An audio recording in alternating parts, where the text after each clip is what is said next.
शिवसेना उद्धव बाळासाहेब ठाकरे पक्षाच्या उमेदवार ललिता सोनवणे यांनी बजाजनगर वडगाव कोलाटी या गटामधून विजय मिळवला आहे। या विजयाचे गावकऱ्यांच्या वतीने स्वागत करण्यात आले।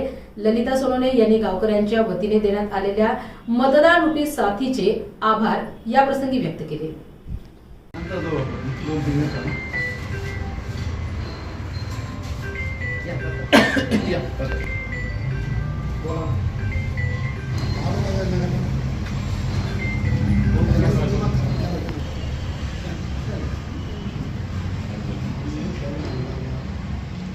शिवसेना उद्धव बाळासाहेब ठाकरे पक्षाचे अधिकृत उमेदवार सौ ललिता सुरेश सोनवणे यांचा आज वडगाव गट नंबर आणि गट क्रमांक 50 मधून हा दणदणीत विजय झालेला आहे। हा जनतेने दिलेला मतातून हा त्यांचा विजय आहे। त्यांच्या विजयामध्ये सर्वात मोठा त्यांचा सिंहाचा वाटा म्हणजे त्यांना कामाचा अनुभव आहे। कामाचा अनुभव असल्या कारणाने या ग्रामीण भागातील जनतेला हे एक आशिया खंडातील मोठी झपाट्याने वाढणारी MIDC आहे आणि त्या MIDC मध्ये त्यांचा जो विजय झालेला आहे मताच्या स्वरूपातून जनतेने दिलेला आशीर्वाद आहे। त्या आशीर्वादारूपी ते जनतेच्या भविष्यामध्ये चांगल्या प्रकारे काम करतील। त्यांना कामाचा खूप मोठा अनुभव आहे। आदरणीय उद्धव बाळासाहेब ठाकरे यांच्या मशाल चिन्हाला घेऊन आज त्यांनी या जनतेमध्ये जे पक्षामध्ये जे काही इतर पक्षाचे जे बलाढ्य उमेदवार होते त्यांनी तारून चांगल्या मताने पराभव केलेला आहे। त्यांना इथून पुढे जनतेमध्ये कायमस्वरूपी स्मरणात राहील की आपल्यासाठी कोणीतरी काम करणारा एक नवीन व ज्याला अनुभव आहे असा उमेदवार या ठिकाणी निवडून दिला जनतेनं।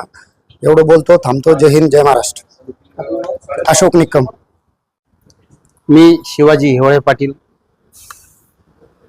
आमचे मित्र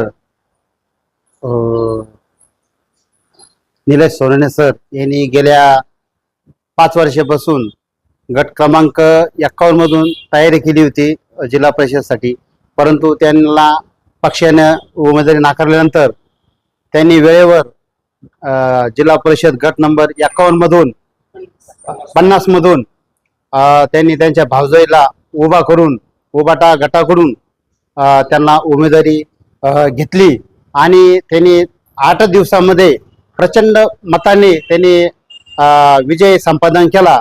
त्याबद्दल मी सरांचे आणि ललिता ताईंचे खूप खूप अभिनंदन करतो आणि त्यांनी पुढील मतदारसंघामध्ये भरघोस असं निधी आणून मतदारसंघाचा विकास करावा आणि त्यांना परत एकदा मी शुभेच्छा देतो।